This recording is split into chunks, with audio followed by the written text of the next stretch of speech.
because I always wonder what it's like as a man to come. It's so different. I can answer your questions now. Well, I've been and I can get it, but I won't understand. Like I know to feel what happens. Like, dude, if on this podcast I had to tell you, well, Jess, at a certain point. Have you ever like been in a science at a science fair and you saw a volcano project and you put baking soda inside? Yeah, exactly. yeah. That's exactly how I would and tell you. I would love to know how that. So I have a friend also who has the question haunts her of what it's like to put your dick in something. It can't be that bad, oh, it can't be that bad, oh, it can't be that bad, oh, it can't be that bad, oh, it can't be that bad. And I'm like, huh? Are you a headphones type gal? Oh yeah, I love headphones. Here, let's see if we all sound good. I put on earphones. Ooh. Oh, yeah. Hello, mic check. Chow. All right, I'm gonna use the restroom one more time. Everything's recording. You Okay. can go ahead and be silly by yourself. La la la. Ooh. Hello, listeners. Welcome to It Can't Be That Bad. Christian, the wonderful, beautiful, kind host, is going piss, supposedly.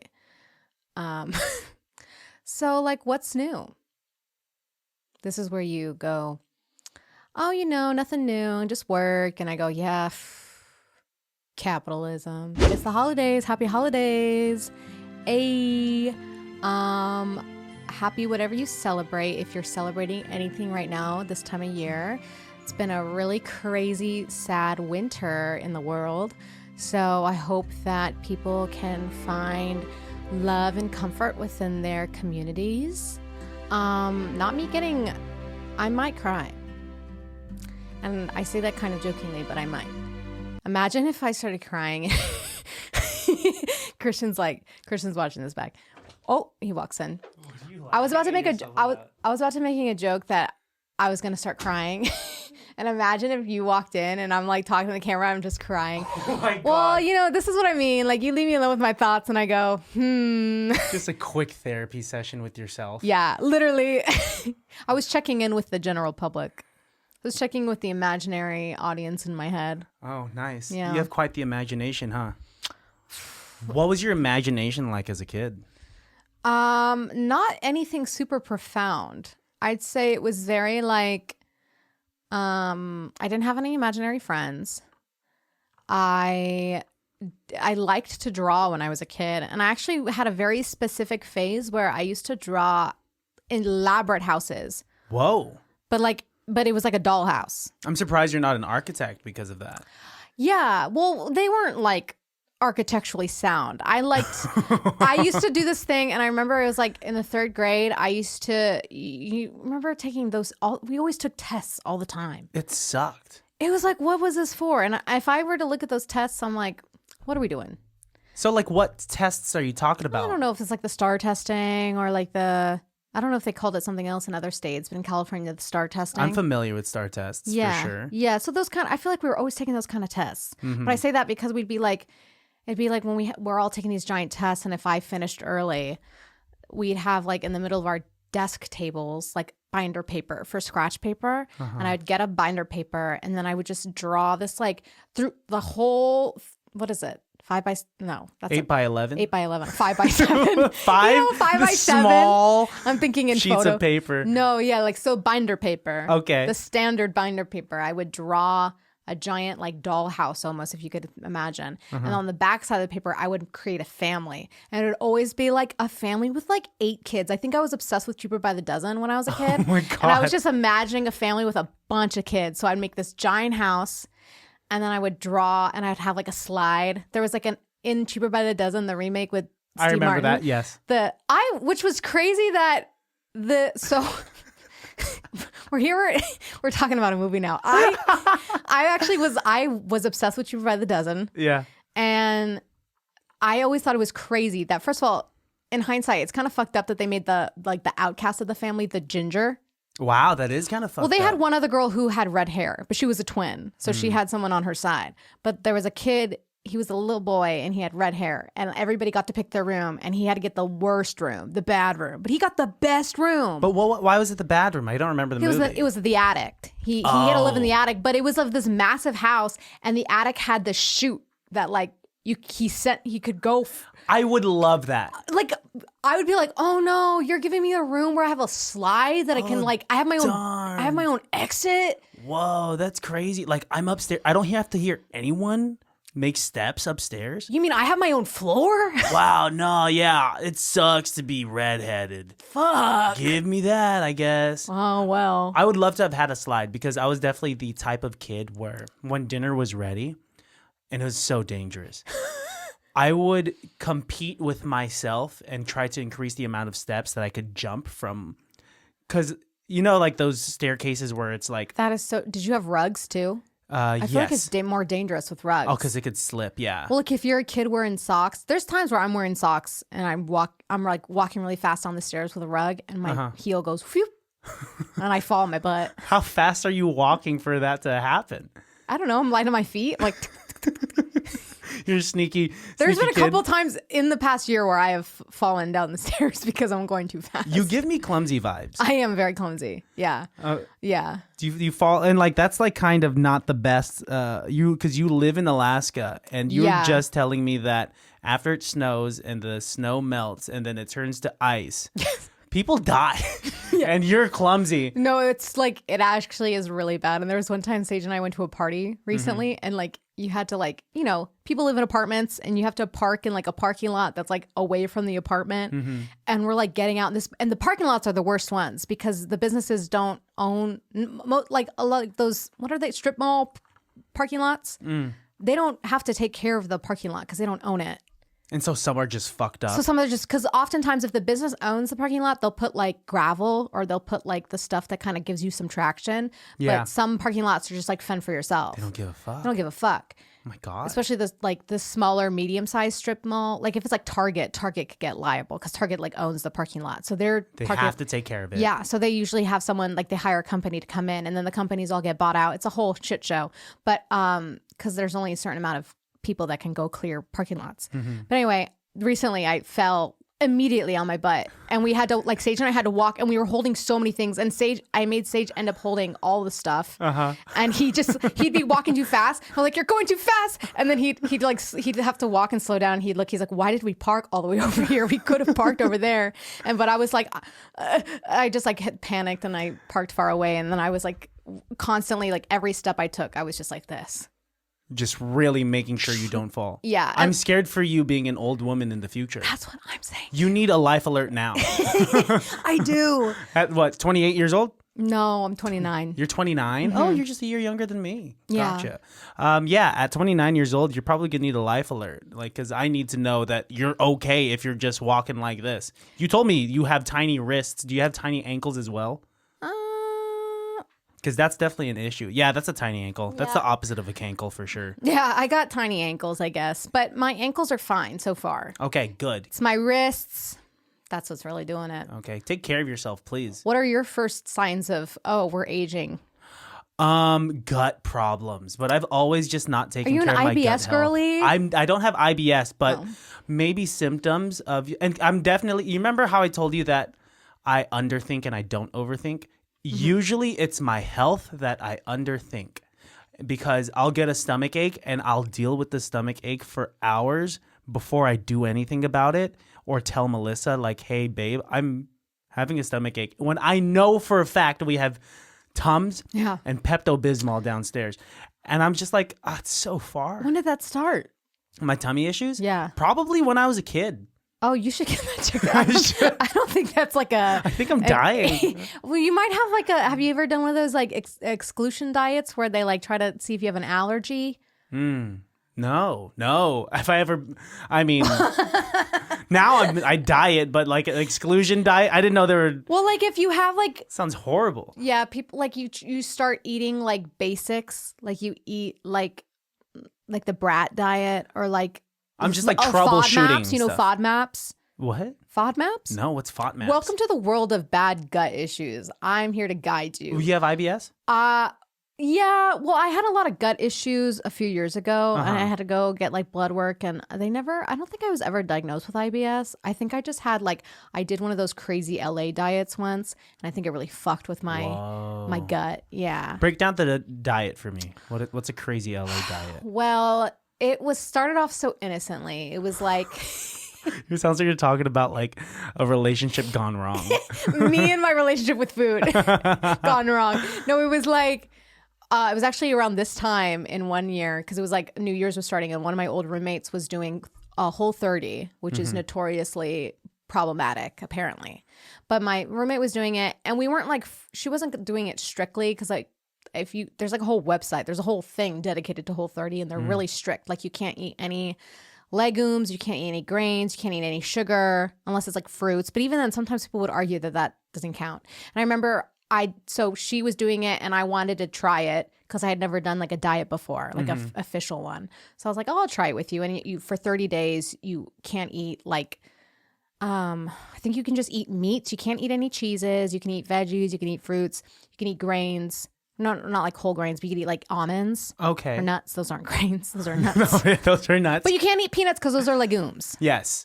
So there was all these different things. And I remember I got like from Sprouts, those like cauliflower pizzas. And technically, and it was like vegan. So it had like the dairy-free Those are cheese. good. Like the I'm a big fan. or whatever they're called. Yeah. They are really good. And I would get that during the diet. And I think there are people online who do Whole30 that would say that counts as cheating because you're technically eating a pizza. Like people get crazy about it. Whoa. So I wasn't crazy about it. I try to find my but I actually enjoyed doing it when I was in it. And then the 30 days ended. And then I was like, well, I guess I could, it's over now. So I can start eating things. But then I was trying to I don't know, maybe it was like the reintroduction of the foods and like maybe I actually do have some kind of intolerant that the diet was good. But I just had after that months, I had like a whole year where I had like really bad gut issues. Like I couldn't keep certain foods down or like I was in so much pain. Oh, and man. Yeah, so I did a FODMAP diet, which I forget what it stands for. FOD? FODMAPS. Okay. FOD. Oh, MAP is also a part of the acronym. Yes. So it's not a map and FOD is... FODMAPs. Oh, okay. I think so.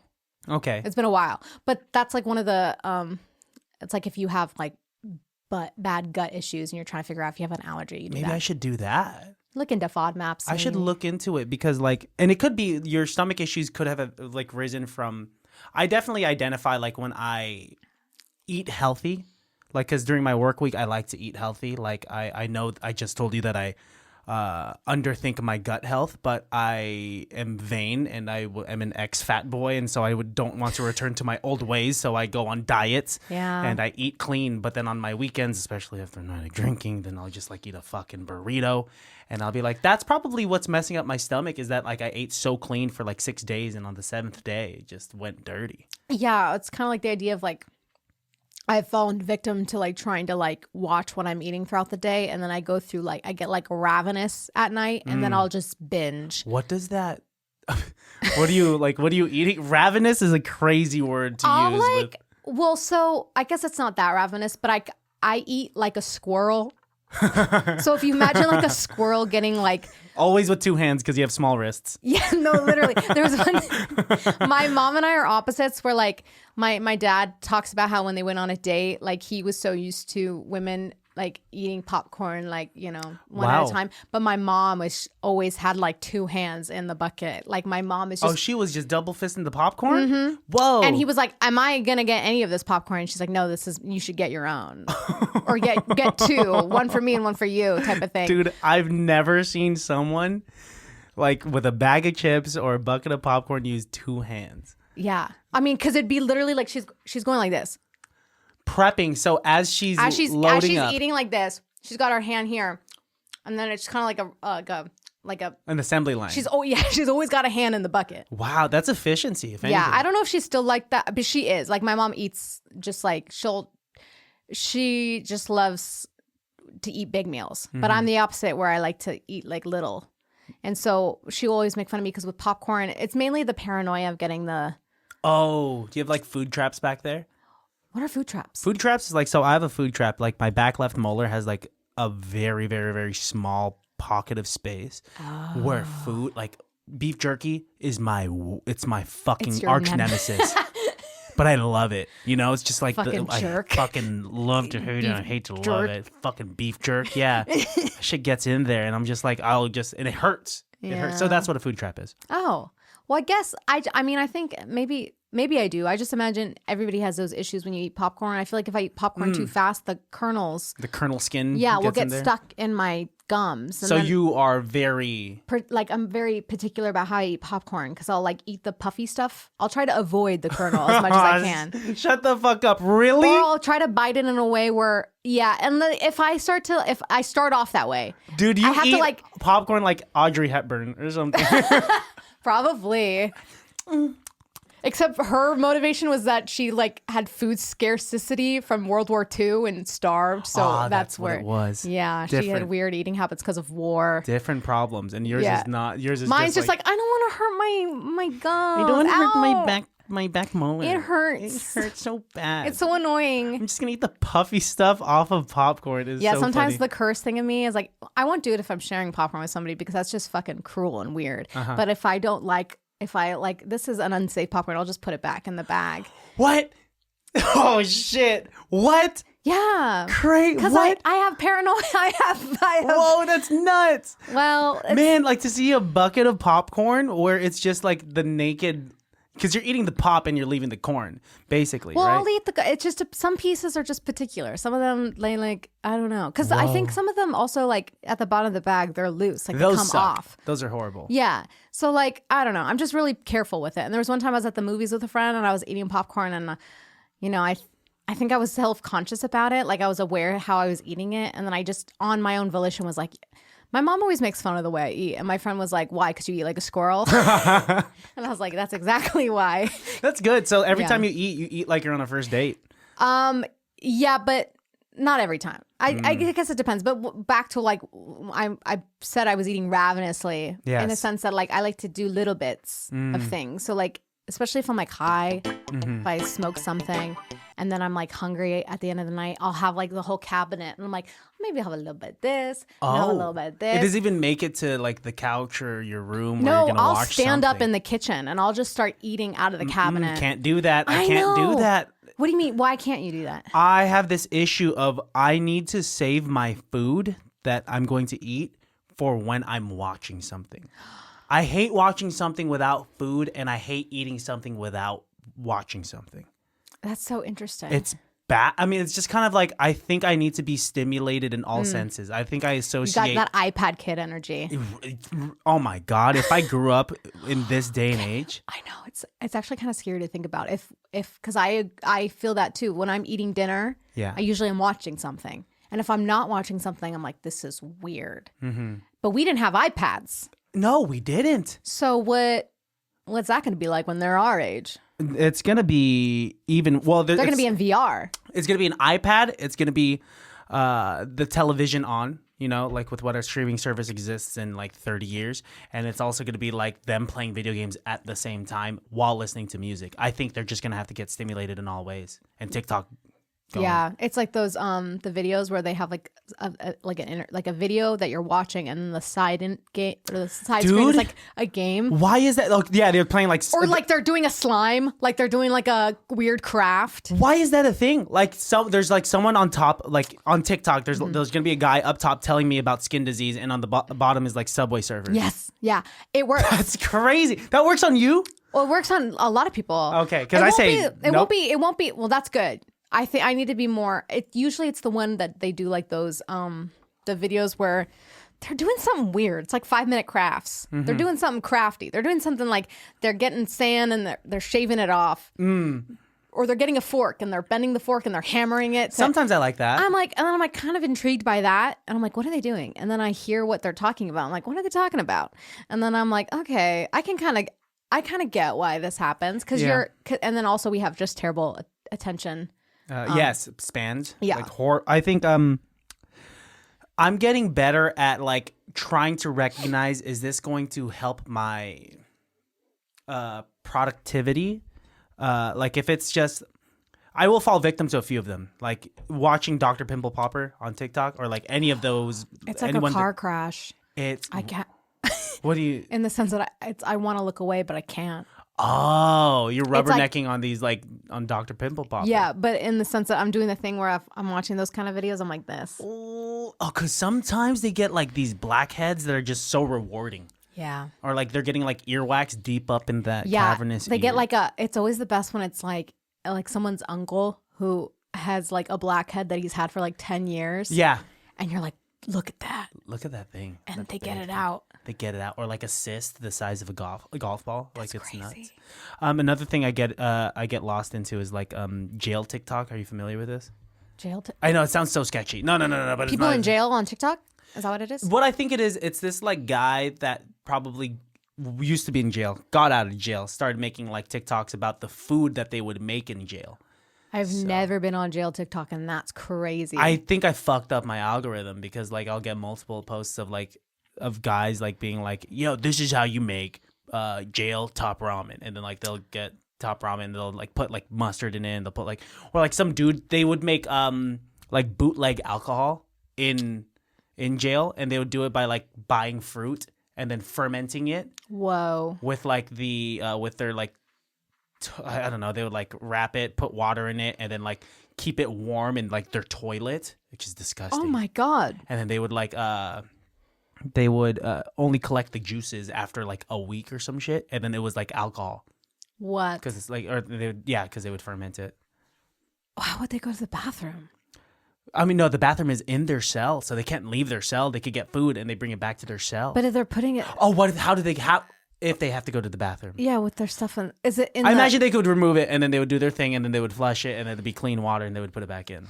I'd never been to jail, so I'm not sure. I like the idea that like the toilet's clean, as if there wasn't pee and poo in the toilet like a second ago, and then the new water comes in, and now that whole surface area, that's clean now. Yeah, no, I mean like... That's crazy. But you know, you do what you got to do. Yeah, you got to have fun. I saw this documentary of it's about these like girls in prison, and they had like little it was like a co-ed prison in the sense that like one floor is like girls and the bottom floor is like men. Oh. And they would have these like relationships because they could talk to each other through their toilets. And that's crazy, that's Right? Crazy. They could hear each other and it'd be like, that's my man. Whoa. That's my man. That's my man. That's my girl. Yeah, that's my girl. Talk to me more about your TikTok algorithm. Oh my God, I love TikTok videos where it's like just some random person in the world. Like they have like 20 likes. Yeah. I feel like I've made it when I get multiple videos where it's like something real random. Uh-huh. I saw one of my friends sent me a TikTok the other day where I was like, I hope that this is like, I want it to be real and I don't want it to be real. It was like these two people, like one of them kind of was like not fully a furry, but they had like cat ears on and like makeup, and they were in this room where it was kind of chaotic, kind of messy, which is relatable. Like they had stuff on their dresser, and it was like they didn't have a ring light. They're using like a lamp light or something, and they're doing like a sketch together, and they're like so awkward. And one of them, they never make eye contact the entire time, and one of them's like looking at the camera, and they're doing this full on scene that they scripted, and they're like, but it was so perfect. It was so perfectly awkward and amazing that I was like, this is real. Because I feel like TikTok, they're always selling you something now. Yeah. Because you already get ads, but now everyone's like an influencer. Everyone's a small influencer, and they're getting sent things, and they're like, this is me getting ready for the day, and they're like all these products that they're like clearly. And you could just buy it at the bottom left of your screen. I like the chaotic videos. Like, what do you mean by chaotic? What does that mean? Like they're just random. They're just like that, like a single divorced mom using every filter in the in-app filters that they can use. That is so random. Lip singing to like, I dug my key into this. Like, I just feel like that's what I want to watch. Because it's just...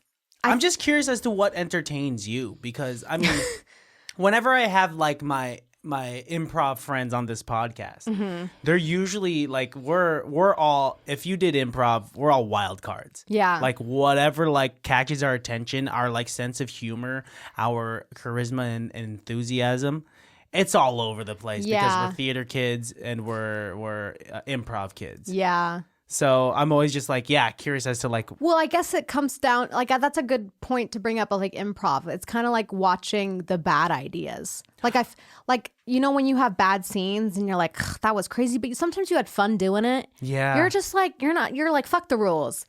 And Greg's like RLW, and we're like la la la la la, and like to watch it's painful, perhaps, maybe, but like you're having fun doing it.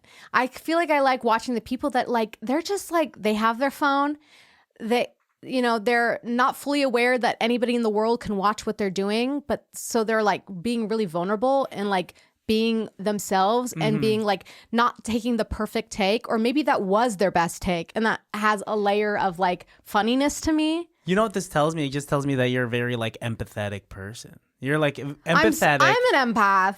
I'm such an empath. I'm such an empath. Like I like to watch these like low viewed videos because it's so real. I'm like so different. Like I just don't even. I'm so over. I really am just chronically online, and I'm burnt out with. I'm burnt out. I'm burnt out with just how everything has to be so trendy, or there's like I'm always being sold something. It's like, oh my god, this like, because I like fit videos, I love outfit videos, I like seeing do, and I like, I mean, like because you do like your whole like outfit of the day, and that's just something I started doing during. I love it. It's so cute. I did it during lockdown when I had to go to work because I was like so burnt out, and I needed something to like give me like a mental creative challenge. Like at first I started doing like outfits that were inspired by like a fictional character to try to see like what I could like. Ooh, like what fictional characters were you doing? I did like well, I'm a barista, so I did like Rachel Green from Friends once. Love or that. Amelie is always an inspiration for me.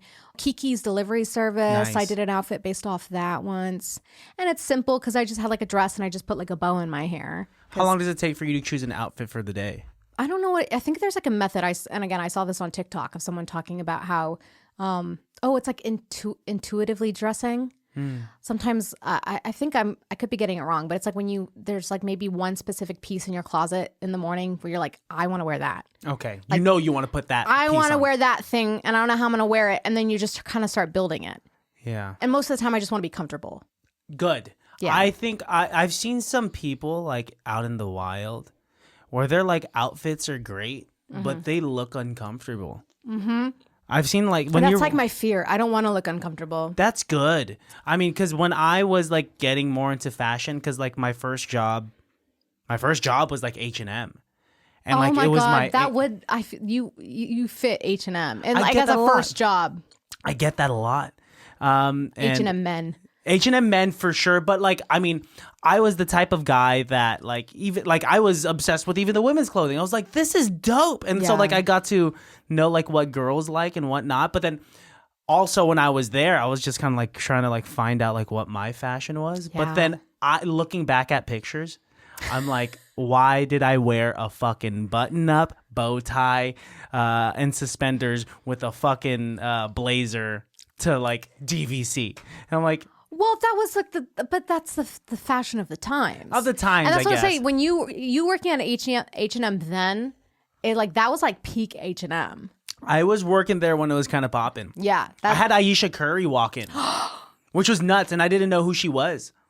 Wait, how did you know it was her after? My supervisor, because I wasn't like, I'm not like on social media. At the time, I wasn't on social media like that. And like, I'm not a big sports person. So like when I was like working the cash wrap and I was just, it was just this woman and her baby. And I was just like, okay, blah, blah, blah. Did you find everything okay today? Okay, so on and so forth. Blah, blah. Okay, have a night. And like right when we finished our transaction, my supervisor came and she said, oh my God, I just want to say that I follow you on Instagram and I just think that you and your supervisor did that? My supervisor did that. And I didn't say anything, so I said just like, okay, have a nice day. And then she was just like, do you know who that was? And I was like, no, I don't know, just like a pretty lady.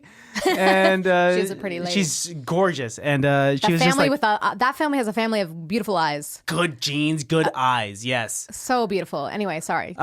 Yeah, she said that's Ayesha Curry, Steph Curry's wife. And I was just like, whoa, wild. Yeah. So, around that time, like, if Ayesha Curry was shopping there, that's some pretty big shit. Yeah. But that was like, that was my my first job out of like high school. What was your first job? I worked in a movie theater. Ooh, which one? Cinemark. Oh, Cinemark. I worked for Cinemark, which also I feel like that was a very fitting first job for me. I think. Why do you say that? Well, I went to school for acting. Mm-hmm. I love acting. I love film. And so I think when I was a kid, You're a good actress, I have to say. Thank you. You're very good at what you do. Appreciate it. I can tell right now that you don't take compliments well at all. You just got immediately uncomfortable. Yeah, you closed up. No, thank you. Mm-hmm. No, I need to get better at taking compliments. I've always loved film. And when I was a kid, I didn't do acting. I think I tried. My mom and I fell for one of those scams when I was a kid. Oh, like You want to be on your favorite Disney Channel show? Exactly. Yes, because they're at the mall and they're like, your kid's got a great smile. Definitely had I was just talking about this. It's called like anyway, do you remember the name of the I think it was like it had 3 names. I think it was like it was like John Robert Powers or something like that. Okay. I think that's what it's called. And it was just like a kiosk at the mall, and some people were like saying, "Hey, do you recognize these Disney Channel stars? Yeah. Your daughter could be like that." Yeah, it was that, or even like a commercial, which is so crazy. Like I probably saw a commercial like watching Nickelodeon. And you told your mom, "I want to be a part of this." Yes. And she was like down? so desperately wanted to be on like a Disney Channel or Nickelodeon show, which is crazy to think about in hindsight. You could have. Like, I feel like you had. I'm glad I did not. Yes, it would have messed. It would have given you so much trauma.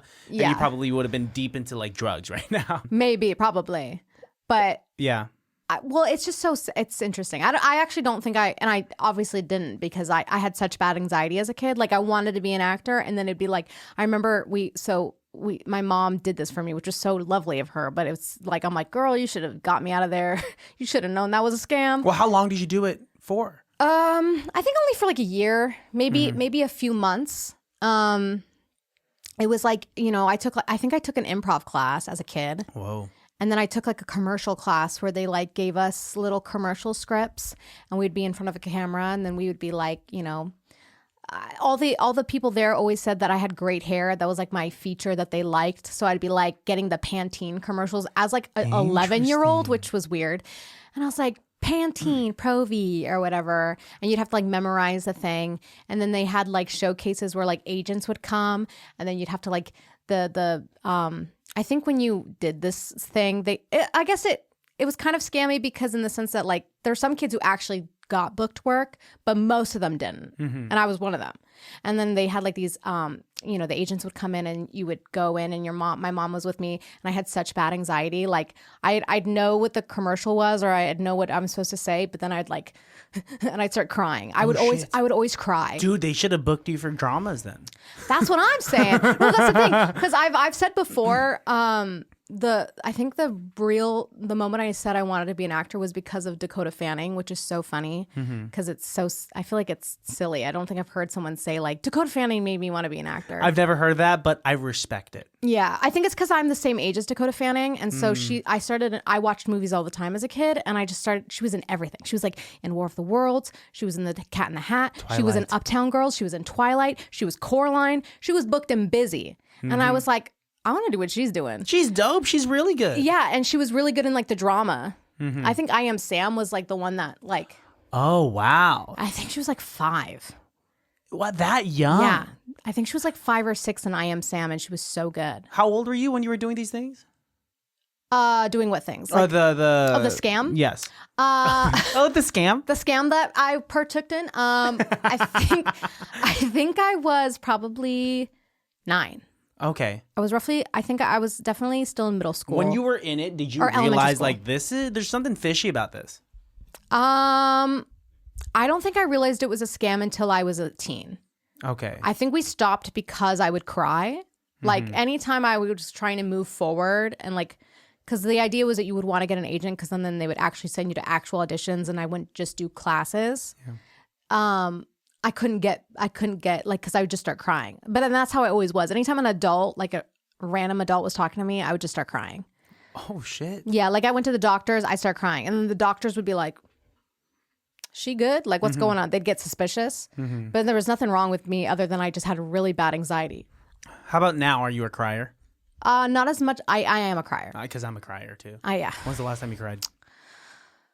Well, I teared up today, but I cried. I mean, you know what? It's been a good week. That's good. Well, sometimes like Oh, wait, I cried. I know I cried today. But I did. I'm sorry, I don't mean to laugh at that. I just like the fact that you're like, it's been the slow descent into realizing that it was as recent as just the past 24 hours. Yeah. I was anxious when I started crying. Oh gosh. Yeah. I'm sorry to hear that. That's okay. I'm not crying now, so. You're not. Yeah. I mean, you were about to cry when I walked in. I was, and it's funny because you'll watch it back because you'll see. You like I stopped myself. I'm really good at stopping myself now, but like I started to think about things that were not like good thoughts, and I went, "Would that be so funny if I just started crying right now?" I mean, that's a good tool to have as an actress, though. That's what I've been told. So good. My teachers I've been described by teachers to have a well of emotions. Because I have, or an easy access, or Wow. I've been called. Acting teachers love creative compliments. They're they're thespians. They're so like, I've been told I'm an exposed vein. Everything's embellished. Yeah, they're like, actually, wait, let me pull it up. One of my technique teachers once, as like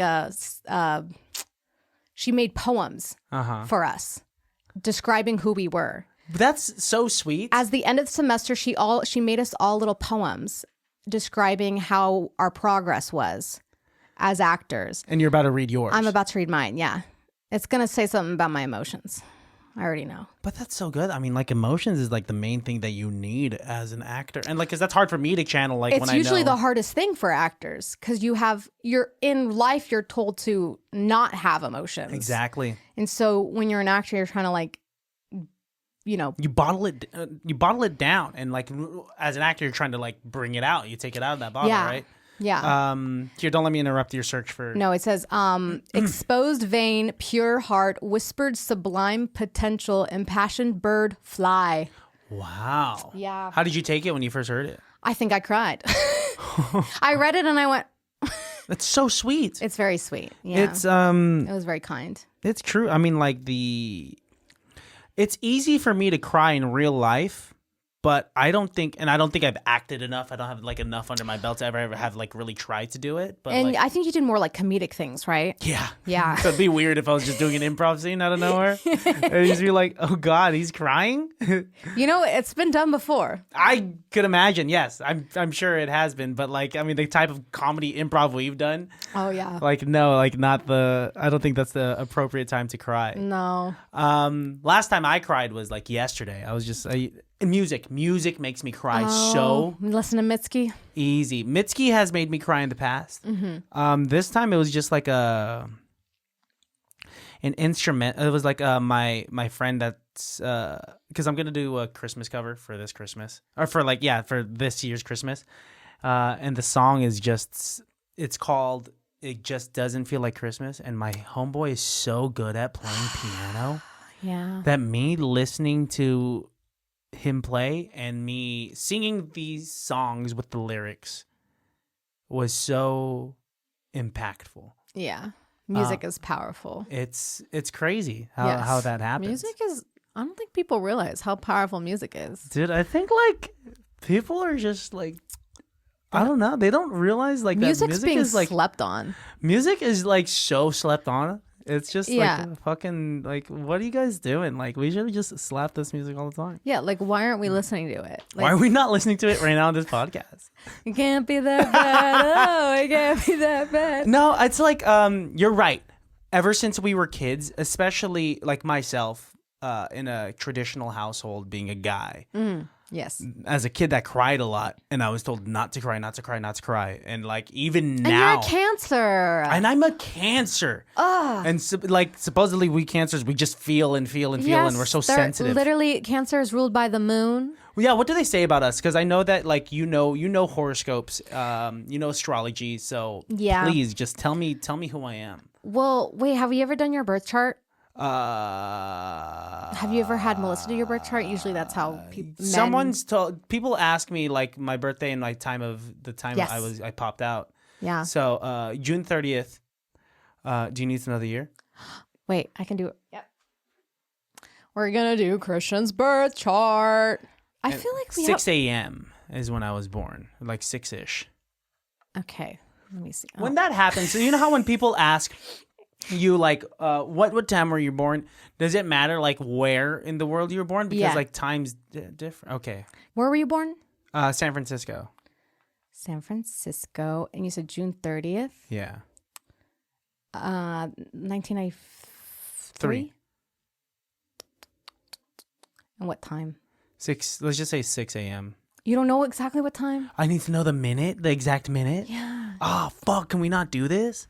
Well, I don't think we can unless Should I call my mom? Let's call your mom. Christian's mom. All right, we're gonna call my mom. Okay. This is funny. She's probably gonna get mad at me for something. Put her on speaker. I'm definitely gonna put her on speaker. She's gonna be. Yeah, it's not that late. It's like not even 10. No, she doesn't sleep until like 2 a.m. Oh. Oh no. Is she not gonna pick up? She'll call me back. We can table it. Okay, we'll table it. I could just look up if you think it's no, I'm gonna wait. No, we'll wait. We need the official part time. But anyway, yeah, let's move on from that. What were we talking about before that? We were talking about like Emotions. Yes, emotions and whatnot, and how you were as a child, as a little boy. Yeah, because like growing up, I was just told to like just don't cry. Throw some dirt on it. Yeah, throw some dirt on it. Be a man. Like and now, which is tough because like I grew up with a lot of women that were sensitive and like would talk about their emotions, and so I became, if anything, more sensitive, and I would talk about my emotions more. And navigating this world as like an emotional guy, it's like a little different because like, especially like if I have like, you know, my groups of friends that are guys, just kind of like, you know, it's kind of it's a little yeah. I mean, I do have friends. A lot of my guy friends are sensitive too, and they do talk about their emotions. But like in the like general public, right? I feel like I'm not allowed to. And even nowadays, I always tell myself like I don't want to be a burden. Or if I get upset at work, I hide everything. Everything like I kind of. It's like I save it for another day. You vibe with that? Yeah, like you're bottling it. Yeah. You're putting it in a drawer. Like when you're upset, can people tell like you're upset? Usually when they know me well. And that's the thing. Like I moved and I started a new job. And there's fun in that nobody really knows me. They don't know what my tells are. But I have tells. And so I have sometimes, especially I work in an environment where everyone's very much kind of like similar, which is really nice. We're all friends because we're very like-minded individuals with similar tendencies. So they're also very emotional people. So they're like, they'll pick up when they can easily sense when someone's not okay. And so it's like one of those things where like the other day, I think I was so stressed out. I think I woke up late. Like I missed my alarm. And I woke up like when I was supposed to start work, and I freaked out, and I was like so like upset, and I felt like I think I was having a hard week too. Like I wasn't sleeping well, which is why I slept through my alarm. And like on the drive there, I was just like crying in my car, even though I know it was fine, but I was crying. And then I like got to work, and I try to like, I'm not going to cry at work. I try not to. And then I get there, and then like two of my coworkers are talking to me, and one of them doesn't fully notice, or maybe they just don't want to bother. And then that person kind of walked away, and then one of my coworkers like, "Are you okay?" And then that's when I just start crying. And then I'm like, because the second someone asks, "Are you okay?" You're like, "Now I'm not okay." Isn't it crazy? Because you do that with kids too, and they'll start crying. So now I don't know whether I should like avoid to ask that question when I can sense someone's micro expressions, and it's like depending. Like it depends on like the relationship, I guess, too, and then this like situation you're in. Yeah, because if I know if I'm close with someone, then I'll be like, "Hey, you doing all right?" Yeah. Like, but if it's someone that I'm not super close with, because I know that that's a trigger, then I'll kind of just let them feel it out, especially like if we're in a public space. Yeah. But like, yeah, I don't know. It's kind of interesting how that kind of just is the key to unlocking the door for emotions. Yeah. To just let it spill out. Because you're trying so hard to like keep it in, and then so the second somebody else like, I don't know. Yeah, it's so interesting how that's how we are. Because that's how like when my niece was little, kids fall all the time. And I started to notice anytime I said, "Are you okay?" she'd just start crying. Yeah. So then she'd fall, and I'd be like, "You're good." Yeah, supposedly that's the thing to do with kids to reinforce that kind of behavior like that. It's fine. You're It's good. fine. Brush it off. Isn't it wild to you that like a lot of our childhood trauma is just us? What do you mean? Just like it's just like we are so much of our childhood. Like our own childhood? So like me as Christian, I sing and I do comedy because I was seeking attention because I wasn't getting it from a certain place or a certain audience, right? You as Jessica, and I'll let you fill out this blank. What do you think it is? Oh, this is that's an interesting thought.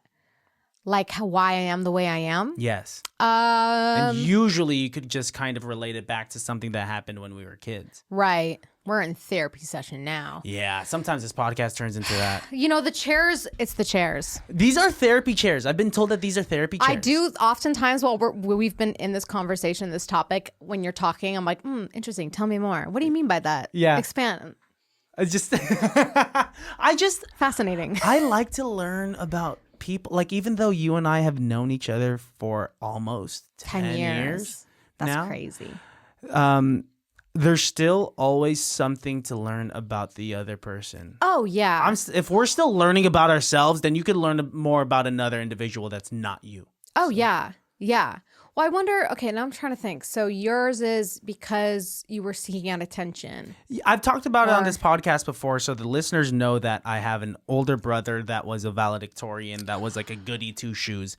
And so my parents loved this template of a golden boy.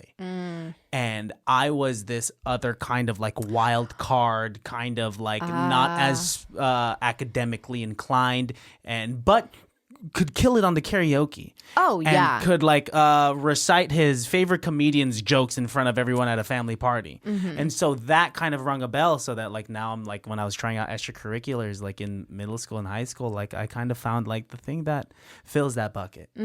So now with that as an example, like what is Jessica Dahlgren's like I am Jess because of like this is what happened when I was a kid. Right. Well, I guess I had almost an opposite experience when you were talking about your brother, because I have an older brother, but my older brother was not a valedictorian. My older brother was getting into trouble. Whoa. He was a troublemaker. And it was one of those things where, and he and I talk about it a lot because he and I are very different, but we're very, siblings are so crazy because it's like you have this connection that's like your siblings. Like if my brother and I met, I would not be friends with my brother because we're so far from each other, but we have so many deep similarities because we are cut from the same cloth, as they say, but we're so different. And then there's just, so he was always getting into trouble. And I don't know, at one point, I think we have different personalities. Ooh, I actually have a photo to signify this. I've been going through old photos since I am home. Oh, here's my phone. And I was like, where did I do it? What are you grabbing? There's a photo that I took of him and me when we were at Disneyland. And I'm like, this is a perfect encapsulation of my brother. I can send these to you if you want. Send them to me and I'll put them on the podcast. So this is my brother on the Haunted Mansion. Wow. And I took this photo on a disposable camera. We were at Disneyland and I took this photo of him. So I'm in the other doom buggy. Okay. And then the next photo, I probably handed him the camera to take a photo of me. And this is me. Wow. So you guys could, and that is a perfect encapsulation of your personalities. Of our personalities. So my brother was always like, don't put your feet on the doom buggy, you fools. They're not going to want your feet up there. And I would never do that. And so like my brother and I would talk about how like if the parents said like, don't touch the pot, it's hot. I would be like, don't touch the pot, it's hot. And he'd be like, pfft. You were a rule follower, he's a rule breaker. Yeah. And then also like this contention, like I was more of a goody as a teen because he would get in trouble and then him and my mom would be like fighting about it. And he's like, well, just because a girl, she's gonna be worse than me when she's my age. And he would say that like in front of me. Whoa. And I was like, oh yeah. So challenge accepted. Yeah, challenge accepted. And we actually did. I think at one point we were in an argument before I went into high school and he's like, all right, well, if you don't do anything, and which is so funny, this is such a good tactic if you don't want your kids to do bad things. My brother bet $100 that I wouldn't, like in high school, I would smoke or drink or do drugs. And I didn't smoke a single thing. I didn't drink a drop of alcohol my entire high school experience. Wow. I was very straight edge. And then he gave me $100 at graduation. Wow. Yeah. He held on to that. Yeah, he's like, respect. That's insane. Yeah, because I also think he, wanted me to not, do similar things in him. I think he was, a kid that was, It's interesting that you took it as like a challenge accepted and saw it through. Oh, here is my mom. Mom. Hi, Ma. What's up? You're on the podcast right now. I have a question. What is your question? What time was I born? The exact minute. Didn't I give it to you before? Yeah. I showed you. Yeah, I know you gave it to me before, but I forgot it's somewhere. But I'm in the middle of a podcast. I don't have the time to look it up. 6:30 a.m. 6:30. Okay, sounds good. Thank you so much. Okay, why don't you check your birth certificate? Yeah, I mean that's in another room. I said I'm in the studio recording a podcast. Oh, okay, all right, bye. Okay, bye. She's like, you called me and you have your birth certificate? I told you she was gonna get mad at me for something. For something. I don't know what I did. Wow. Well, born at 6:30 on the dot. What a prompt. Yes, she knows, and she said it confidently, so I'm gonna say 6:30. So if you're born at 6:30, that means obviously you're a Cancer sun. I just did it because I had all it say. Your moon is in Scorpio, which is another water sign.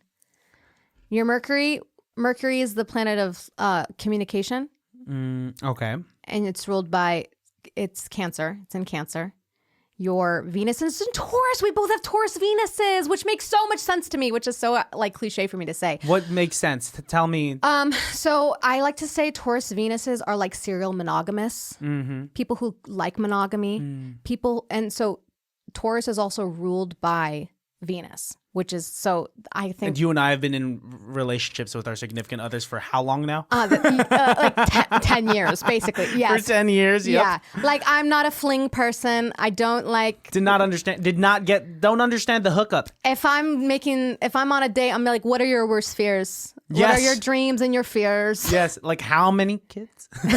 Like, so when is this? What is this thing? Okay. It's either it doesn't work out or it's working out for how many years now? Exactly. Like, we're in it. And Taurus is also ruled by Venus, which is the planet of love. So Venus is the planet of love, and both of our Venus is in Taurus, which I think they say like sits naturally in that sign because it's ruled by that planet.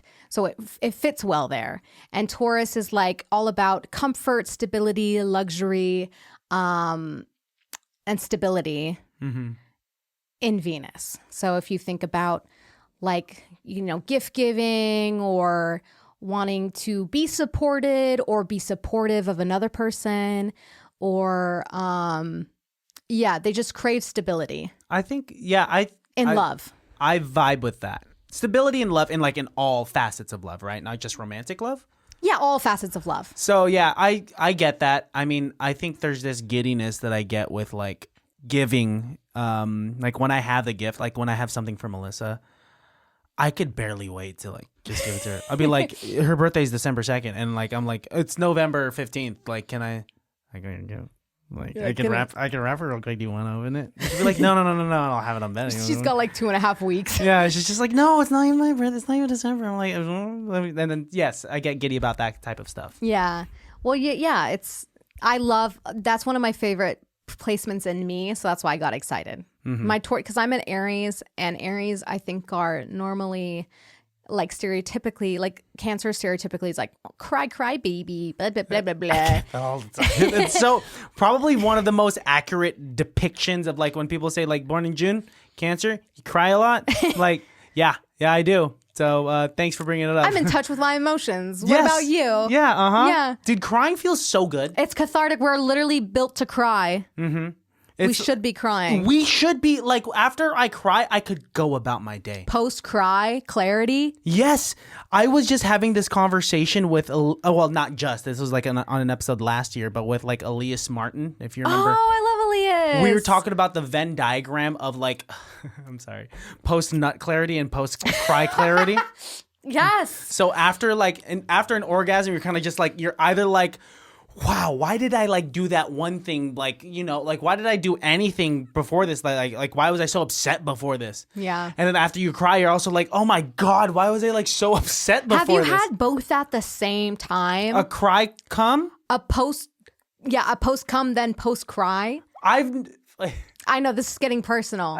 I've never cried after I've I wonder never. if it's different from because I always wonder what it's like as a man to come. It's so different. I can answer your questions now. Well, I've been and I can get it. But I won't understand. Like I know to what feel happens. Like. Dude, if on this podcast I had to tell you, well, Jess, at a certain point, have you ever like been in a science at a science fair and you saw a volcano project and you put baking soda inside? Yeah, exactly. That's exactly how I would tell you. I would love to know how that. So I have a friend also who has the question haunts her of what it's like to put your dick in something. An external organ that has so many, like, it's just different. Dude, an internal organ? Yeah. Is crazy. Exactly. You guys have, like, we have, and I hate using this term, but I think it's so funny, and one of my best friends said this, and it does not leave my mind. Like, we have a pork sword. And I hate that. I hate it, but yes, it's an external organ. And I had another friend that called the on the opposite end, what women have, a meat pocket. So it's just like it's kind of like I don't know what I've always wondered what that felt like. Yeah, and it's like hard, I guess, and I always say this, and I feel like each time it's like hard to explain. Yeah, I mean, I feel like it's more. I feel like it's invasive for you guys because like I'm entering your space. Yeah. It's like I'm coming into your room. Yeah. And you're inviting me over. Yeah. It's not like I'm inviting you over. Yeah, it's because it's different. But I definitely have experienced a like post that and post cry. I'm like so tiptoeing around saying post cum because I'm like, oh my God, that's so well. If you eat popcorn the way you eat popcorn, I can imagine you even saying God, like, I'm so embarrassed. Like, literally going to the internet. I'm saying post cum. That's how I'm feeling. I'm like, oh, okay, but it there's a clarity there. Like you feel relief that. And it depends, I think, on like what someone could be going through too. Like if you're pent up, like if you have like pent up emotions or pent up, like maybe you're going through like a hard time in your personal life, If I could function forever from this point on the way that I function 5 minutes after ejaculation. We're both just like, we have this pause being like, well... I have like quite the vernacular, so I'm like right now before I said it, I had like a library of words open up, and I was like, "What's the most appropriate word to say in the setting?" Right now, just like I don't know, like you. I was trying to. I could have either said after coming, after ejaculation, after climax. Now I'm just telling you every fucking. Wait, he just like, what do you mean, Christian? Well, I guess, Jess, I'm just going to tell you every single word that popped up in my mind without it sounding too crass. Yeah, I know. We're trying so hard not to be crass. I mean, like, it's always fun to be a little bit crass and, like, it is. Talk about it, but I'm not going to be the guy. I don't like low-hanging fruit. And I think maybe you and I also, you might relate to this. I feel like, well, I could be wrong. I know, maybe I should just speak for myself. I'm not normally one to be crass. You're not? You're like, look at the way you're sitting right now. Yeah. You do definitely give, and I've said it, you give me Audrey Hepburn vibes. You give me such classy vibes. Did you know that I like, that's funny that you say that because that we had to do like I think I might have told you this once before. In my acting school, we had to pick like a deceased public figure to like make a whole solo show out of.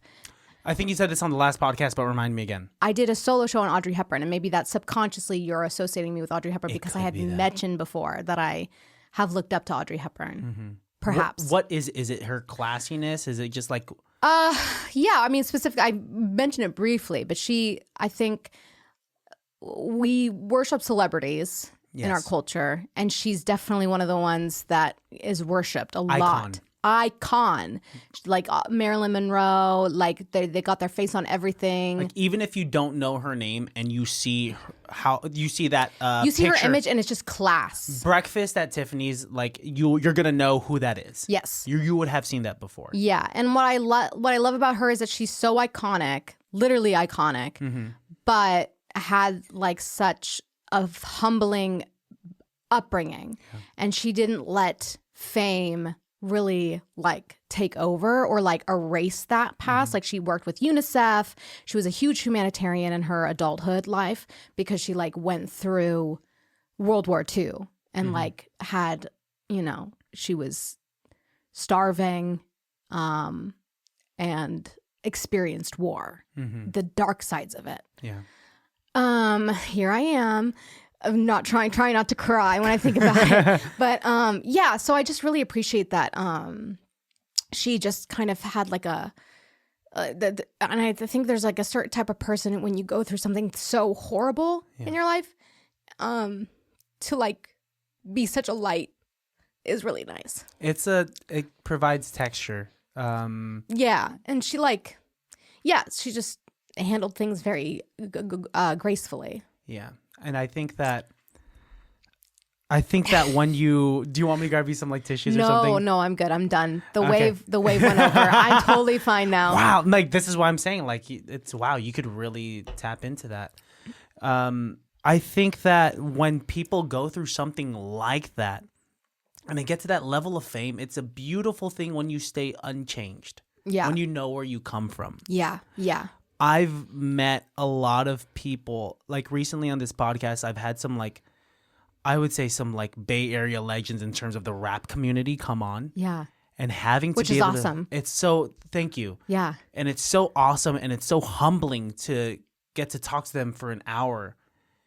And even with the amount of success that they have accrued, they have not changed. They are about their community. They're about where they're from. And they are about like giving back to their community. Yeah. And I'm like, because I've definitely met, on the other end of the spectrum, I've definitely met other people that were at the very least like YouTube famous. And I'm like, and you can tell that it like pierced their ego. Yeah.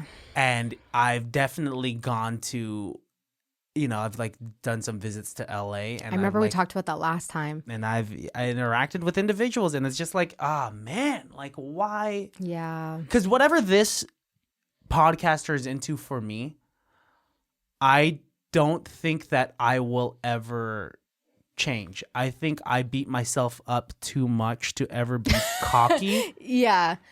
And I think I can never ever be confident enough because of, once again, my upbringing. Like as a kid, I just didn't feel growing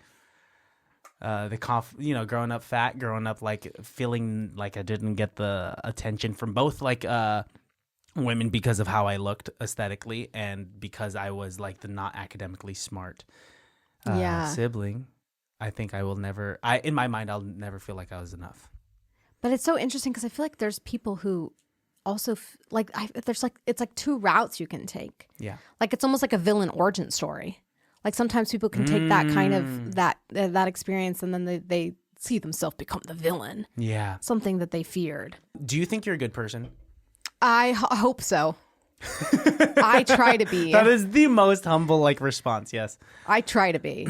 You do strike me as the individual that was like that grew up like goody and then like explored afterwards. Yeah.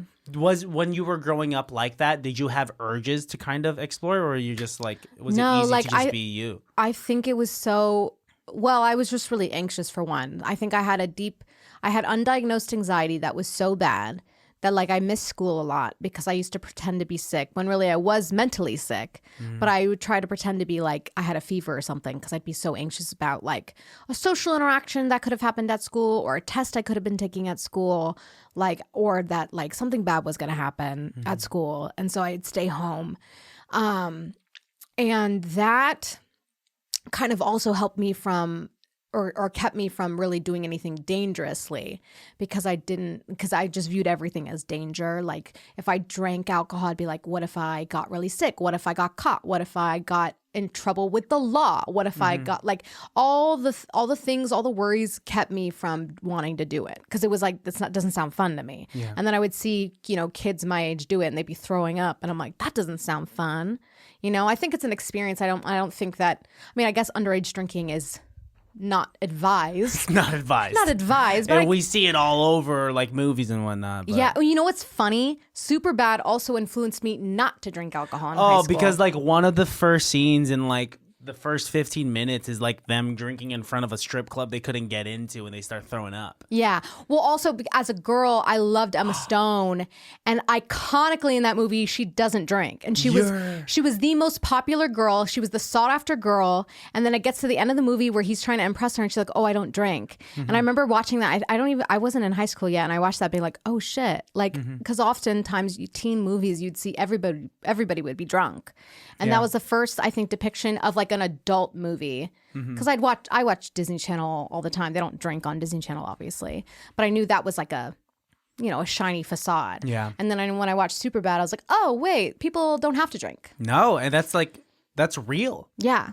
There have like I'm sure multiple times there have people been that through parties and they're just like, yeah, actually I'm not into that. I just wanted to have people over here and have fun. Yeah, and I want everyone else to have fun and And I get it. I mean, like having had my phases of underage drinking when I was in high school and throwing up and waking up the next day and like not remembering what happened, don't miss it. Don't miss it at all. Yeah. And then also having grown from that and then going to like college where I would drink, not necessarily less. Like I'm definitely like a 40-year-old man where like I'll sip on whiskey so like I won't get fucked up. And then seeing some like freshmen at this college, because I went to like college a little bit later, and seeing freshmen at this college just like, oh, they're just like throwing up on the tile. Like I can see why it's not advertised to be the most fun thing. Yeah. So when was the first time you did drink after all that stuff? It was with Sage. Okay. Early on, another reason Sage and I really bonded when we first met was we were in a college theater and everybody was drinking and doing whatever, but we were the only two that were like straight edged. So we would naturally bond just by being the sober ones there. Yeah. And then we'd talk about the reasons why we were chosen to be sober at that time, which were similar reasons. And then when I didn't even drink on my 21st. I didn't get drunk until Sage turned 21 because he's like a year younger than me. So I guess I was 22. And it was one of those things where at that time he was doing the show Speakeasy. And so the whole cast was so excited for him to turn 21 because it was like, oh, you haven't drunk before? And they're doing a show called Speakeasy where they have alcohol at their disposal. And it was just kind of like, he knew that his cast wanted to see him be drunk and he thought that'd be fun. But then he was like, well, I don't want to, because I had never done it before either. So on his 21st birthday, we both got drunk off Mike's Harder lemonades. Wow. Yeah. Mike's Harder? Harder. They have Harder? Yes, they have with Mike's... like a higher like ABV? Yeah, I'm not sure what the alcohol percentage difference is in it, but it's harder. And we got drunk off those at his mom's house. And it was super fun. We were watching The Office. We did a drinking game with The Office with Mike's Harder lemonade, which is so silly. Were you guys dating already at that time? Yeah, we had been dating for like a year. Did you make the first move? Or did he make the first move? I made the first move. What was it? I just said I liked him. Classy. Yeah. Very Audrey Hepburn of you. Yeah, we just, we had done a show together. I think the show had already opened or it was about to open. But I was like really nervous about it. He and I had both gotten out of like long-term high school relationships. He's also another serial monogamist, but he's not. His Venus is in Virgo, but both Virgo and Taurus are earth signs, which are like the grounded, usually stability-seeking sign. Gotcha. So we both had been in like monogamous high school sweetheart relationships that we both really loved, and it was hard for us to deal with and process. And then we did the show and we met, and so we were bonding off all these weird synchronicities of like we both got out of relationships, we both didn't drink, and it was like we both kind of liked each other. And then I had told him I liked him because I didn't know what to do because we were friends, and then he was like, oh, I like you too. And then we're like, but we just got out of relationships, we don't really know how to like handle that. Yeah.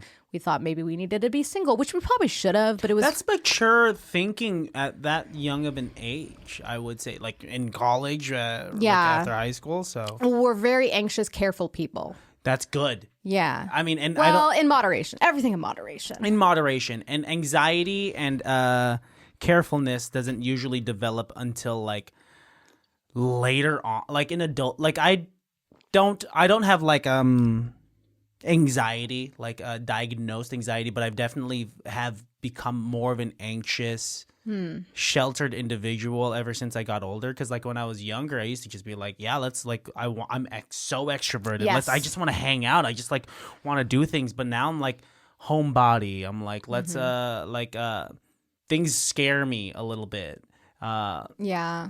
And Adulthood is scary. adulthood, we were talking before recording, and you said this thing that it's just kind of like when we're kids, we're just like, well, let the adults do it.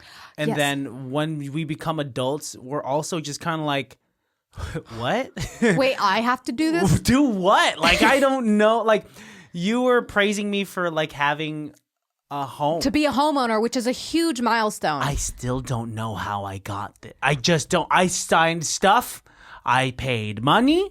And I'm like, that's it, right? I forget to check my mail.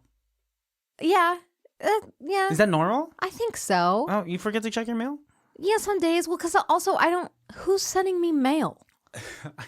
I don't know, your subscriptions or like, I don't Well, know. I don't like have- your I guess- landlord? I don't know. Yeah, I mean, I check the mail because also I don't live in a house that I own. So the landlord that we have, it's like the house that they like almost built, because in Alaska everybody builds their own stuff basically. So we have to collect mail for them, so we sort it out. But we don't often get mail because I don't like. I'll get a bill every now and then. Okay. But I get e-bills too. But that's good. Okay, e-bills. I'm down for e-bills. Send me the e-bill. Let me set up automatic payment so I don't have to worry about it. Yeah, and yeah, exactly. What's the most like surprising adult thing that you're doing right now? Surprising adult thing that I'm doing right now. It's kind of just like, wow, like like me, it's just kind of like, wow, I never thought I'd utter the word mortgage. I guess, well, I think I am one of those people that's like clinging hard on not wanting to be a full adult, even though I am a full adult, but I don't like it. So like I don't have, I guess it'd probably be the fact that I just moved to Alaska. It's kind of, yeah. That's that what was I'm told pretty is like, because sometimes I get insecure that I'm like, I'm not an adult. I'm just a, like, not to self-infantilize myself, because I think that's problematic. That, like, I joke, I'm just a girl. But I love jokes like that, even though like, I mean, because I do that same joke. Yeah, because like, I'm just a dumb boy. I'm just a boy. I'm just a dumb boy. You know that it was like a TikTok and a real thing where the little kid who's Nemo, he's like, where's my dad? I'm all alone. I'm so small to be on my own. You know that? You have such a good voice. Like, I know you don't try, but it's so theatrical. It's so good. Well, you know, I did get slightly trained in it, but I don't. It's so good. Thank you. I'm taking the compliment. Thank you. You're doing much better than you were earlier in the episode. Anyway, keep going. What was I saying? Oh yeah, self-infantilization. I'm just a girl. Moving to Alaska. Yes. Oftentimes I'll like, you know, I'm talking to my mom and I'm like, I don't feel like I'm, you know, where I should be, or like, you know, because being 29, I'm almost 30, and then like the crisis of like people our age that are like, we're 30 now. What does that mean? I have like, as someone that just turned 30, nothing changes. yeah, but it's like this big. The thing that changes is everything external. Like all the people that say, whoa, you're 30. Yeah. But for me personally, I still feel the same way I felt when I was 21. But that's probably because I avoid my gut health issues. You know, like if I'm avoiding my gut health issues, then I'm avoiding like my knee problems, then I'm avoiding my back problems. And I'm just like, yeah, I'm still 21. I'm 21. I could still hang with the young. I'm just 21 years old. Yeah, that's how I feel. So I don't know. Maybe I'm. Hello, like, fellow youths. Yeah, what's up? Fucking. What else do they fucking do? Shit, no cap. That's No, raw. Fire. What are we gwiddoing? People say gwiddoing? I don't know. Yeah, What are you saying to me? I don't know. Gwiddoing? What are we gwiddoing right now? I don't know what you're saying. You're freaking me out. I have a lot of younger coworkers as a barista. I'm one of like the more older ones. So I get a lot of like with silly Gen Z slang, and I don't know what it means, but I learned it. Okay. What else have you learned from like these youngins? Are they on their iPads? Yeah, they're on their iPads. They're watching Cocomelon. You have a very, I have to say real quick, you have a very funny laugh. Like when you're like really laughing, it turns into this like very like from the chest type of laugh. I think I've subconsciously, when you do something as a joke and then it becomes real. Yes. Yeah. Oh, man. Was it the laughs I go, like, yes. Okay, so that started because there's this interview, again, me chronically online. There's an interview of Justin Bieber from like 2008 with Marissa Menudo, or what's her name? The girl from the movies. Oh, the one that's always saying like, before you watch. Yes. Yeah, yes, okay. Her. She did an interview with Justin Bieber when he was like little, and she asked him something and she laughed like that. And he just goes, I like that laugh. He says it back to her like that. And people joke that she's never laughed on camera again. She was just 15-year-old Justin Bieber was just like, I like that laugh. Selena Gomez said that she wants to cut your hair. Yeah. Did you hear that? I didn't hear that, but what do you think of that? Sounds like something she'd say. I like that laugh. That's my evil laugh. He destroyed her. Yeah. Oh my God. So now she does the interest of the movie. No, she's making bank. She's probably Man, fine. I'd be fine. I would love to be that person that would say, fun movie fact. Did you know? You would be so good. You think so? Yeah. Maybe I should try to do, because I don't like my job now. I want to do something else. Yeah. But it pays for this home. Yeah. There lies the rub. See, I'm a barista, and I'd like to be a homeowner, but I'm a barista. Yeah, but you like what you do, right? Yeah, but then now I'm getting older, and I get like wrist pains, and I'm like, maybe I should try doing something else. Can you like supervise the baristas? And then that could just be a thing? And then so you're still in the... I guess at certain places. I don't think my job... The supervisors are also baristas there. But I do... Like, I've modified my job because of my wrist. Like, sometimes I'm not on the bar, but that sucks because I like making drinks. Did you ever be a bartender, though? I feel like if you could make coffee drinks, you could probably do that. Yeah, but then that'd be... yeah, I have thought about that. But then I do think that that's still going to give me physical pain. Yeah. But then your job gives you physical pain too. Well, maybe not for you, but for some people, you were just saying your coworkers. Oh yes, people get RSI and whatnot. Yeah. I mean, what I do is like there's a lot of like manual labor, and so I mean, you do manual labor. Well, because like I work in biotech. Yeah. That doesn't necessarily mean like I work in like a small scale lab where I'm like wearing a lab coat. That's what I imagined. No, think Walter White. You're making meth? Like, but I'm making so much fucking methamphetamine. Christian's making crystal meth. That's how I afforded these cameras. It's just methamphetamine. That's how you bought this house. Yeah, just don't tell. Don't tell you. Between you and me. Yeah, so they don't see our mouths. Just like so they can't read our lips. So they can't read our lips. Yeah. I got this house from cooking methamphetamine. Oh my God, methamphetamine? Yeah. Drugs, illegal drugs with the cartel? Illegal drugs. I've killed people. You've killed people? How many? I mean, like, probably like 30. Probably like 30? Probably. There is, I don't know. It's just like maybe one guy still got like away. At what point was it too much? Like you lost count? Probably like 22. It was just like, what am I doing with my life? Okay, well, 3 Hail Marys. Shut up. Well, wait, did you grow up Catholic? Yeah. See, Christian, I feel like we have some tendencies. Shame. Shame? See, wait, this is what I'm talking about. We are our childhood. Yeah. For the longest time, I was going to save sex for after marriage. Oh, bruh. Same. And then I had once sex. had to go to a pro-life rally. Whoa. Yeah, I did that in San Francisco once as a teenager. One of my biggest regrets. Whoa. Yeah. Man. But that's because I like to joke that I'm like certified blue checkmark Catholic, but I'm not practicing. Well, because you go through like, I didn't go to Catholic school, but I went to like the Catholic church had CCD. Did you do CCD? I did CCD. Yeah, CCD, yes. And then confirmation. Yeah, I did all that. I did. Yeah, you did all the things, and I'm like contractually, legally a Catholic, but I'm not practicing. Mm-hmm.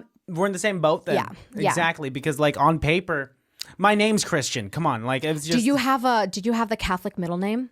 I have like the saint that. What saint did you choose? Fuck, dude, I don't remember because I pushed trauma out my brain. I don't remember. Do you remember yours? Yeah, I think I'm Teresa. Teresa. Whoa, you got the best one. I wanted that one. Yeah. Wow, you got like got like the Charizard of saints. You know what? We do have shame, but I will say of all the Christian religions, Christian. Hey, I'm sure you've never heard that. Never been said before. The Christianity religion subhouses of sorts. Catholic's the best one in my opinion. I may be biased, but I feel like Catholics have class. They got aesthetics. They got the mood. Like, I love a good Catholic church. I love the stained glass. Aesthetically, yes. It's cool. I like the incense, the thing that they walk around with, the smoke thing. the fucking chalice? Yeah. It's so sick. Dude, I have a cousin. It's so gothic. I have a cousin who lives in Vegas who bought for Halloween a priest outfit. And the joke just got more and more like committed, and he bought a chalice. So sometimes during family parties after he's been drinking, Oh no. he'll come out in his priest outfit Yeah. with a chalice, light it up with some like incense, and he'll bless people. He'll be like, should do Ash Wednesday, get some ash and put some like a oh my, cross on at people's. that point, He should. he It's should. theatrical. Maybe that's the theater kid in us. I feel like Catholicism, like, because I have cousins that are Christian, like really, really Christian. And, like everybody, I'm not for organized religion, but if religion helps you get through the day, like, Do it, do yeah. it. Organized religion, Be a though, good person. just be a good person, and question organized religions. Question how that happened. But I've gone to people's Christian churches. I've gone to like the youth groups at the Christian churches with the gymnasiums, and they drink out of like Dixie cups, and they got Gymnasiums. They work out. Oftentimes- Oh, it's at a gymnasium. It's at a gym. Like the church has because they do like sports teams. Like, Whoa. yeah, I don't know. And then they play the guitar, and it's like it's the trope of the youth group leader that's got a guitar, and they're like, yeah. So thinking about. Are you familiar with the show, The Righteous Gemstones? Because that's what I think of some like. No, but some, I've heard of it.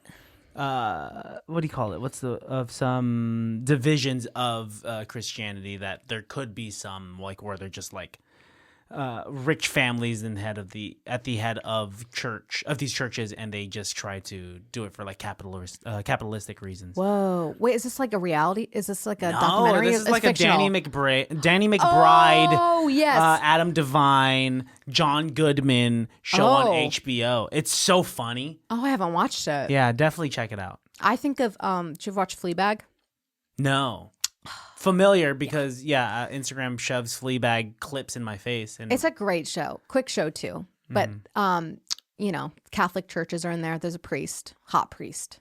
hot priest is Well, it's funny because he doesn't have a name in the show. He's just called Priest, but like the internet has gaslit everyone to think he's actually the hot priest or sexy priest. Like, because he's just I'm forgetting the actor's name, but he's so good. what an interesting like. Because you think priest and you think just like guy in his 50s, 60s. Yeah. Just like he doesn't care. Like, Yeah. But now like a hot priest, like that's Yeah. kind of like people going to church for different reasons now. Yeah. Well, Fleabag was. Did you have a hot priest or No. something? Oh, okay. Absolutely not. Yeah. No, definitely not. Yeah, we didn't have hot nuns or And anything. as a child, I hope no. I hope no one. Yeah, you're right. You're absolutely This is what I meant. Organized religion. Everybody think about it. Weird. It's weird. I'm all Catholic for Church has a bad rep. Here I am going, Catholic Church is the best one. And I go, We love the stained glass, but we don't like the other stuff. no, let's not. Yeah. Yeah, I mean, Yeah. Woof. woof, woof, woof. You know how this episode usually But episodes usually end. I do have to finish the rest of your birth chart. Oh, finish the quick. rest of it. I didn't, Please. because your Mars is in Virgo and your rising sign is Cancer. So your rising sign is how you appear. So you are. People typically guess that I am what I am. Yes. Yeah, they're just like, I mean, yeah, you're right. I Yeah. mean, do I seem like when you first met me? Yes. Yeah. What? Yeah. Let me finish. Okay, no. The thing is when I first met you, I wasn't super into astrology, so I wouldn't have had the first impression. Like I didn't know anything about like the differences between the signs the time we met. Then I learned astrology, and then I was like, "Oh, Christian is totally a Cancer." Yeah. Yeah. Is that what you're gonna ask me? Did I know? Yeah, could you tell that I was just a Cancer from the very beginning? So technically, no. But when I learned what Cancer traits were, Yeah. you and Greg, 100%. Cancers. Cancers. Yep. Deep in our emotions. Sensitive. Very sensitive, checks in with people because cancers will by the moon. Moon is like usually the feminine or like the motherly, and then the sun's like the dominant or like but like you and Greg are always really good at like checking in with people, and like you said, like you're always wanting to make sure that everyone, like you don't want to like, it's a very Yeah. Are you a water sign? I'm a fire sign. You're a fire sign. Like Kate. That's why when you put me and Kate together, you guys just enable each other. Yeah. Kate brings the fire in me. Kate could be mean, could set me on fire. And you'd be like, yeah. I would cry. No, I'd just be crying. I mean, maybe. And she'd be like, ha ha ha ha ha. Exactly like Yeah. that. Great Kate impression. I love her. Okay. Okay. You know how this ends, right? Improv? With some improv. Yes. Yes. And you've done improv before, right? Maybe. You know exactly how this works. Yeah. So, yes, for the listeners out there, if you've made it this far, we do improv scenes at the very end. And the improv scene could be anything and everything about anything we talked about on the podcast, or it could be about nothing at all and completely irrelevant. So I would typically ask the guests if they had any questions, but since you're such a pro at this, we'll just get into it. Oh my God. So without further ado, ladies and gentlemen, it can't be that bad.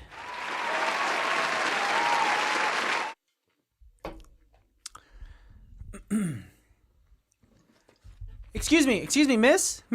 Hi. I know you're walking around Sun Valley Mall, and you must be Christmas shopping, and it seems like you're very, very busy. But you have this look. Oh my God, you have the best hair. Has anyone ever told you that? I sometimes I have good hair days. Thank you. No. What do you use? Like Pantene. Oh my gosh, look at this brochure. So we are from John, Vicks, and Johnson. So Like the farm, like the that's Johnson gold- and Johnson. I mean, like that's they know. Sorry, People always get it mixed up, and we take zero offense from it. But I think that you just had a look. If you open up to the second page of the brochure, we have done Pantene commercials. We have some actual child actresses and actors that have done Pantene commercials. You think I'm a child? I mean, I'm just using that as an example. I can see that you are a fully grown woman, but I think you have the look Of a child. No, I think you have the look of like a full human. I think that like I'm not doing. This is my first day, and they hand us the brochure. Here, okay, I can sense that you're being genuine, that this is your first day. So I'm going to give you a note real quick. You're coming off kind of creepy. Creepy? Yeah, you just said I come off as a full human, but then you were talking about kids. I just said it in a sentence. I didn't say that like I'm trying to say what a repertoire is. Or what a repertoire? What is a repertoire? A repertoire, I think it's like a resume. I'm not. Wait, Did they not train you? Was so that you asked me that question like to be facetious and like not to test No, me? I honestly don't. You didn't seem confident in your answer. I'm not I honestly am confident. not confident in what a repertoire is, but I didn't believe you when you gave me the answer. I mean, because I'm not the one here acting. I can't really. It's not my job is to sell. But isn't selling acting? You're right. Give me that brochure.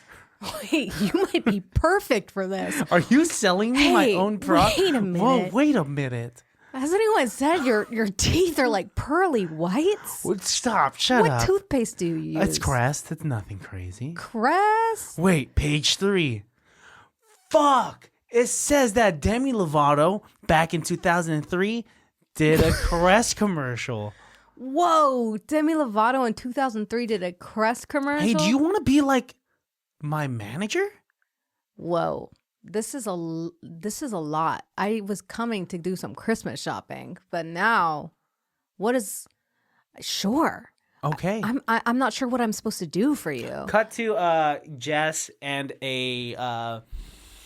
like a producer behind a Crest commercial, her trying to sell this new actor to this producer. So I have my client. He's got teeth brighter than the sun. I mean, people always come saying they got teeth brighter than the sun. What makes your client have brighter teeth than those other people. Check out this resume.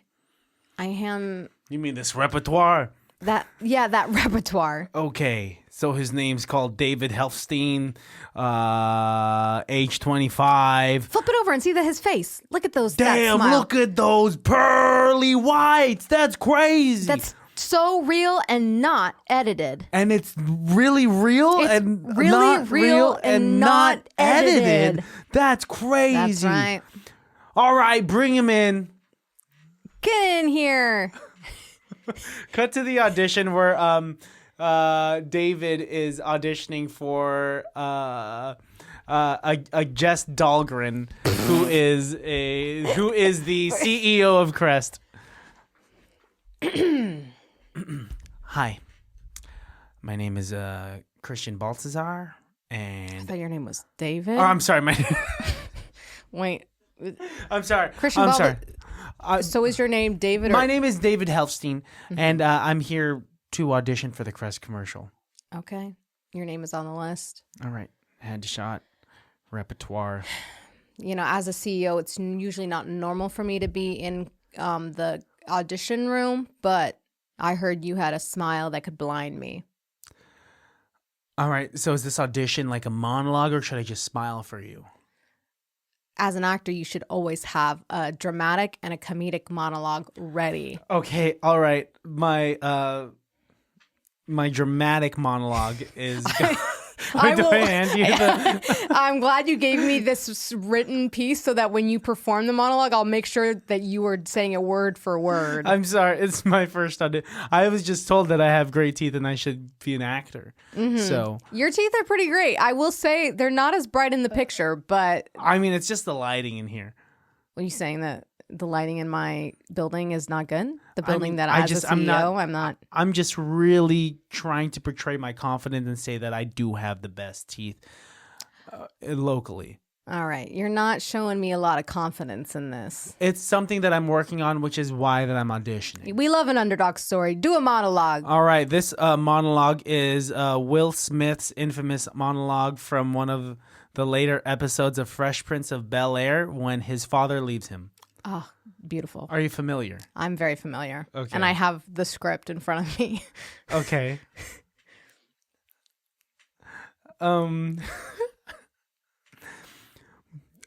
Take all the time you need. I know. I have It's to a get really an into emotional character. piece. I have to get into character. I understand. Why he don't love me no more? We cut to the commercial. Your cast. All right, everybody, quiet on set, quiet on set. We have the pearly white David. What's your last name again?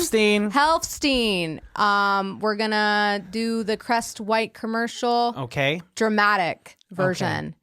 Ready? And 1, 2, rolling. Hi, my name is David. Many of you could probably connect to me. Have you ever been on a date and you're having a good time? And after maybe 30 minutes of having a good time, you smile. And your date leaves you because you don't have the pearly whites that are depicted on social media or in media in general, movies, TV, film. Well, with Crest, you could have teeth just like me. Because that hasn't happened in years. Cut. Okay, what is it? What happened? What happened to your teeth? What do you mean what happened They're to my supposed teeth? to go bling, bling, bling, bling, bling. That's not on me. That's on that's supposed to be on the... Someone hand me the script real quick. Okay. Oh, you got it. I have it in my You have hand. it in Yeah, your yeah, hand. I have it in my hand. Okay. Do you not know the lines or what? It's You don't just trust in case. yourself It's, that you don't- it's a confidence thing. All right. I'm working on it. Okay. Anyway, yeah. So in the script, it says you smile and your teeth from your repertoire Yes. showed that they go bling, bling, bling. Yes, I mean, it's really, I say bling, bling, bling when I smile. But you didn't say bling, bling, bling when Because you... it's not in the script. I have the script right in front of me in bold. It says you smile, teeth go bling, bling, bling. Yes, okay, teeth go bling, bling, bling. You think this is a joke? No, I don't think it's a joke. I'm laughing because I laugh when I get uncomfortable. That's fair. Listen, right. I want this.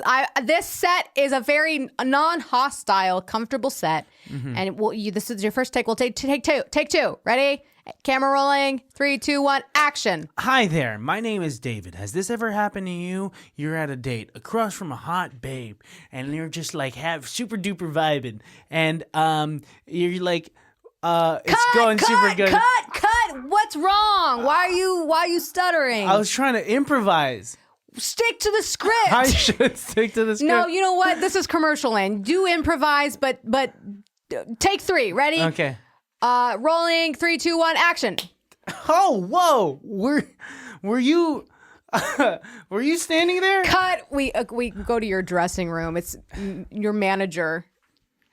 Okay, David. Hey. Listen, we've gone so far. We've come so far, and I know that they fired you off the set. It wasn't meant to be. It is meant to be. We just need a. Maybe it's not the smile. Maybe it's the maybe you gotta cry. Maybe you gotta cry some more. You want me to cry? Maybe if you go back out there and you just let it all out. I'm already fired. You want me to just go up to the producer Maybe and cry? it'll show that you really care about the gig. And who else would they trust than somebody who really cares about Crest toothpaste white strips? Okay, all right. Oh, this is okay for the strips. Yes.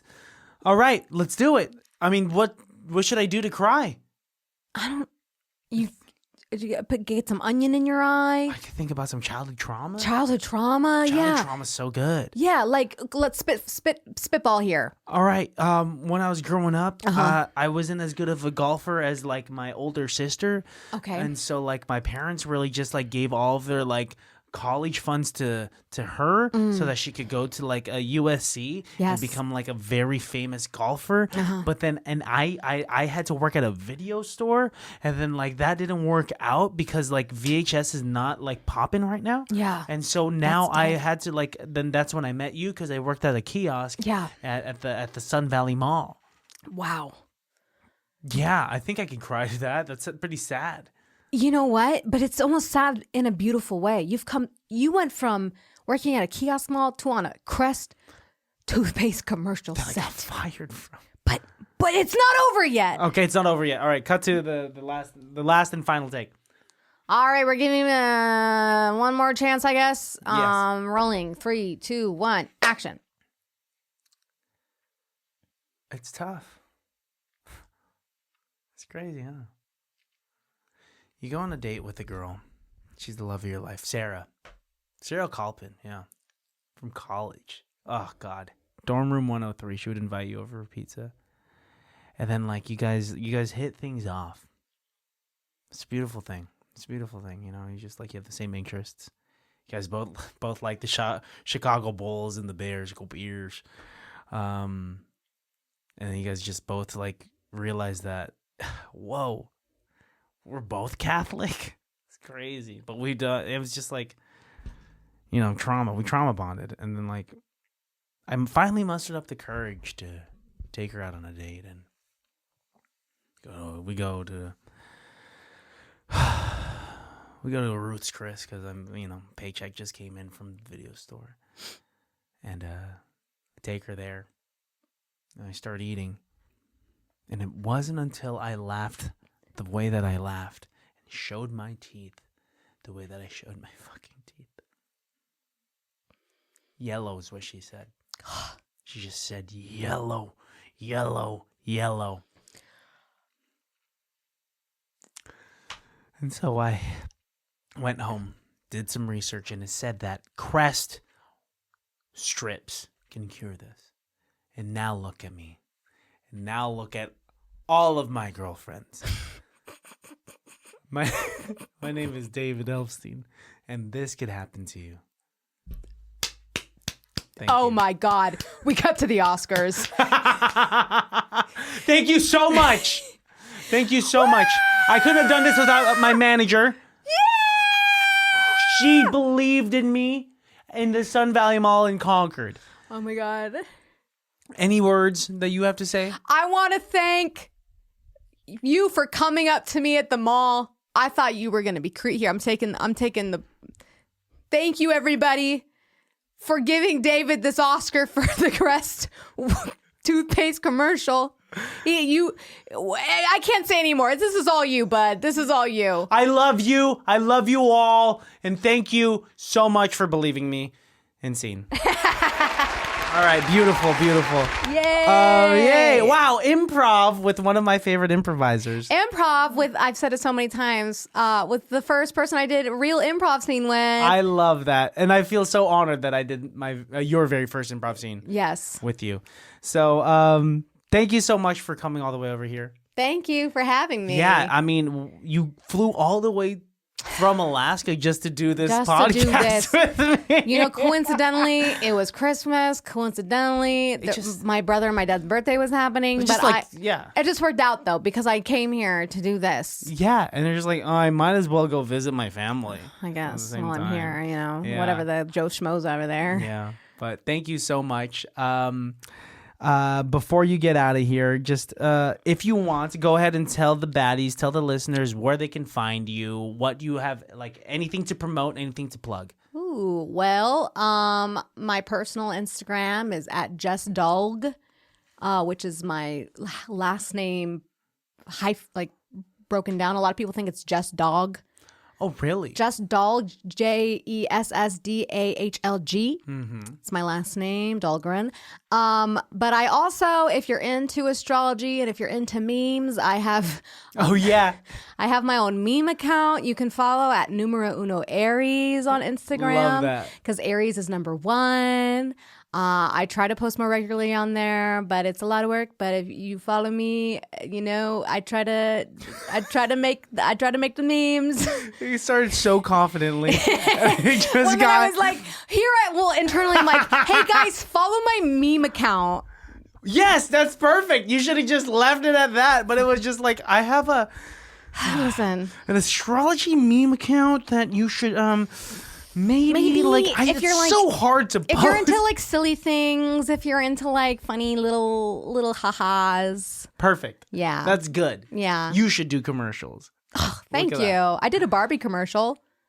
What? How have we not talked about this? You did a Barbie commercial? Really? Well, it was my hands because I have such small hands. When did you do that? 2019. What was the whole, like you were playing with Barbies? Yes. And they thought that it was child's hands playing with Barbies? Yes. Wait, you're fucking with me right now. No, I did. I did a commercial with Barbie. It was an interactive commercial that was only online, and kids could go on the website and you would go all these different branches of Barbie universe. And it was like, you go to Barbie on the moon, Barbie camping, Barbie's dream house, and it was these like cool sets, and I would lay on them and I would play with. You're kidding. No. Really? Yes, I did. Wow. That. I did that once, but it wasn't you. I didn't. It was my hands. So Still, that's incredible that your hands got you a very specific gig. it's honestly it was very fun. I would do that every year if I could. Dude, shout out small wrists and small hands. They may be prone to injury, but you could be in a Barbie commercial.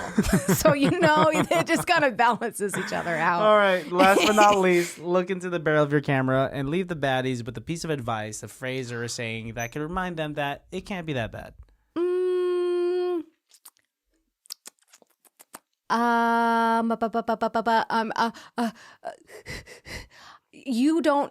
You know, I have really bad anxiety. If you have really bad anxiety, we're in this together, you know? And I'm choking. That was so good. Oh, was it? That was so good. I looked to Christian for reassurance. I'm like, that was so dumb. That's so good. I'm trying to think. I was also struggling. I was like, maybe I should do an Audrey Hepburn quote, you know? Go ahead. But I'm just,